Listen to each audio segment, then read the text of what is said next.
Particle verb ओवनिंग। अस्सलाम वालेकुम। आज हम पार्टिकल वर्ब की मशक करेंगे। तो सबसे पहले गो आव। गो आव का मतलब है, अगर इसका लफ्ज़ी मतलब देखें तो इसका मतलब है उतर जाना। ब्रितास टूटना। गो सौंदर तोड़ना। गो आव यानी वर्ब के साथ जो हरफ इस्तेमाल हुआ है उसके बाद इसका मतलब टूटना या तोड़ना होगा। Tåget gick av på mitten। Train दरमियान से टूट गई है। यहाँ यिक आव का मतलब आया टूट गई।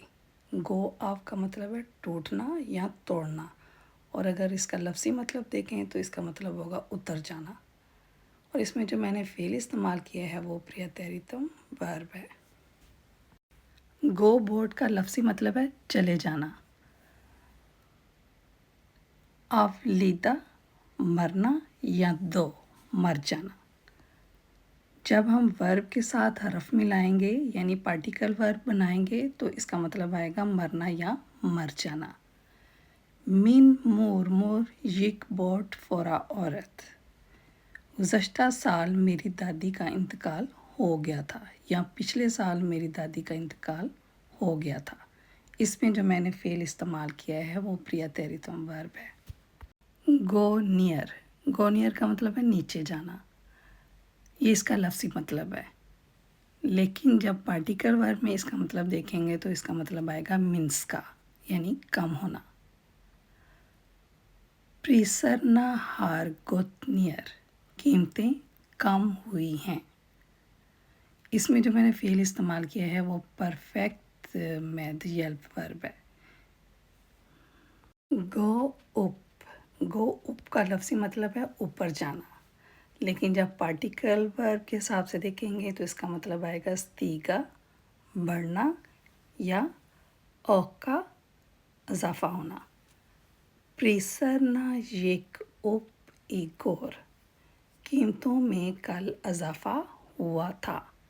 यहाँ येक उप का मतलब आया इजाफा हुआ था। इसमें जो मैंने फ़ेल इस्तेमाल किया है वो प्रियतरितम वर्ब है। कोमा बोट। इसका लफ्ज़ी मतलब है खो जाना या दूर हो जाना। कोमा बोट दूर हो जाना या खो जाना, लेकिन जब इसको पार्टिकल वर्ब में देखेंगे तो इसका मतलब आएगा फशविन्ना, यानी गायब हो जाना या गुम होना।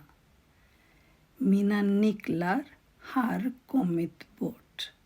मेरी चाबियाँ गुम हो गई हैं। कोमित बोट गुम होना। यहाँ जो मैंने फ़ेल इस्तेमाल किया है ये परफेक्ट वर्ब है, मैथियल वर्ब। कोमाफ्राम का लफ्ज़ी मतलब है आगे आना, और जब इसका पार्टिकल वर्ब में मतलब देखेंगे तो होगा अनलेंदा, यानी पहुंचना।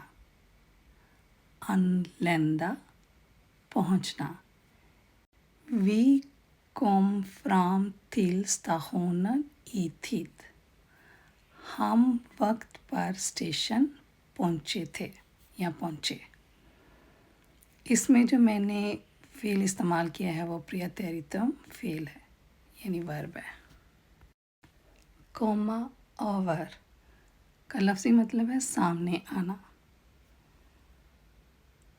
जब इसका पार्टिकल वर्ब में मतलब देखेंगे तो होगा ब्ली फ्रिस्क फ्रॉन नोगन। किसी से ठीक हो जाना, यानी किसी बीमारी से ठीक हो जाना या काबू पा लेना। हून हार कोमित ओवर सिन फॉरशिलनिंग। वो अपनी सर्दी पर काबू पा चुकी है।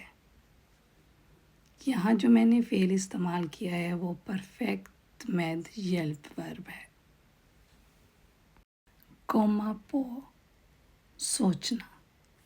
कोमापो का मतलब है सोचना, ये इसका लफ्ज़ी मतलब है, लेकिन जब इसको पार्टिकल वर्ब में देखेंगे तो इसका मतलब आएगा कोमा ई होक नोगोत।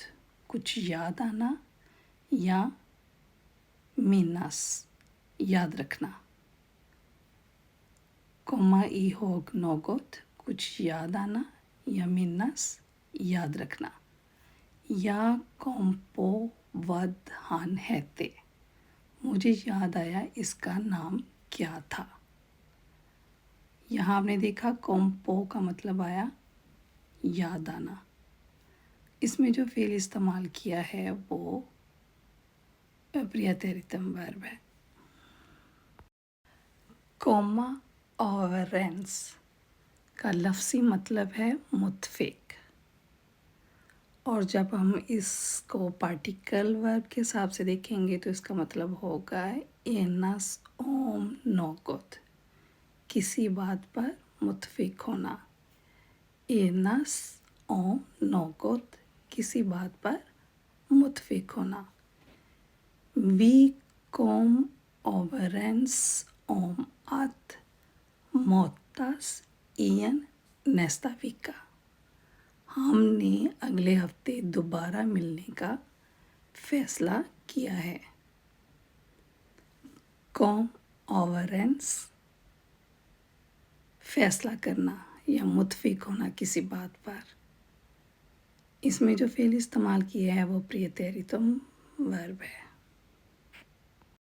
कोमा उंदन, कोमा उंदन का लफ्ज़ी मतलब है दूर हो जाना, और पार्टिकल वर्ब के हिसाब से इसका मतलब होगा undvika något किसी चीज़ से बचना या फ्ली फरार।